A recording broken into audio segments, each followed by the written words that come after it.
আগামীকাল আন্তর্জাতিক মাতৃভাষা দিবস। ভাষা শহীদদের শ্রদ্ধা জানাতে গোপালগঞ্জ পৌর শহীদ মিনার এলাকায় আঁকা হচ্ছে আলপনা গ্রাফিতি।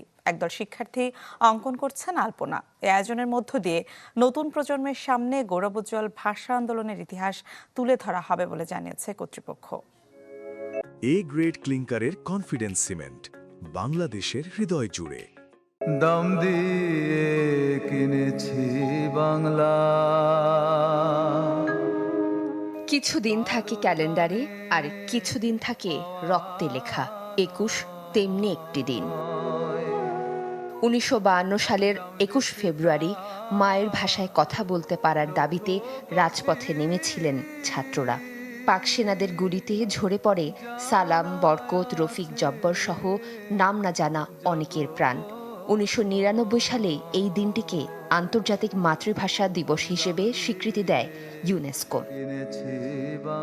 একদিন বাদেই শহীদ দিবস। দিনটির গৌরবোজ্জ্বল ধরে রাখতে গোপালগঞ্জ পৌর শহীদ মিনার এলাকাকে রাঙিয়ে তুলছে শিক্ষার্থীরা। রং তুলির আঁচড়ে শহীদ মিনার প্রাঙ্গণে ফুটে উঠছে আলপনা। একদিন পরেই আমাদের ২১শে ফেব্রুয়ারি, সে উপলক্ষে আমরা ভাষা শহীদদের শ্রদ্ধা জানাতে এখানে আলপনা করছি। যারা আসবেন এখানে তারা ফুল দিয়ে এইখান থেকে খালি পা দিয়ে হেঁটে তারা ফুল সেখানে প্রেরণ করবে। এর মাধ্যমে আমরা শুধু তাদেরকে শ্রদ্ধা জানাচ্ছি না, মানে আমাদের ভিতরে যে তাদের প্রতি যে আলাদা একটা ভালোবাসা সেটাও প্রকাশ করছি। পৌরসভা কর্তৃপক্ষের নির্দেশনায় এই আয়োজনকে অত্যন্ত তাৎপর্যমূলক বলছেন জেলা শিল্পকলা একাডেমির প্রশিক্ষক। আমরা এই আলপনা দিয়ে বিজয় উল্লাসের মতো একটা ব্যাপার সেটাও পাচ্ছি।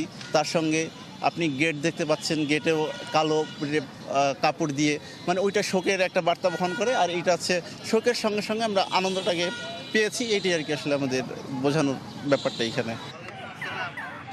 ২১ শুধু স্মৃতির দিন নয়, একটি সাহস, আত্মত্যাগ আর অঙ্গীকারের দিন। প্রতিটি পদচারণা বলবে ভাষা আমাদের। Desk report, channel 24।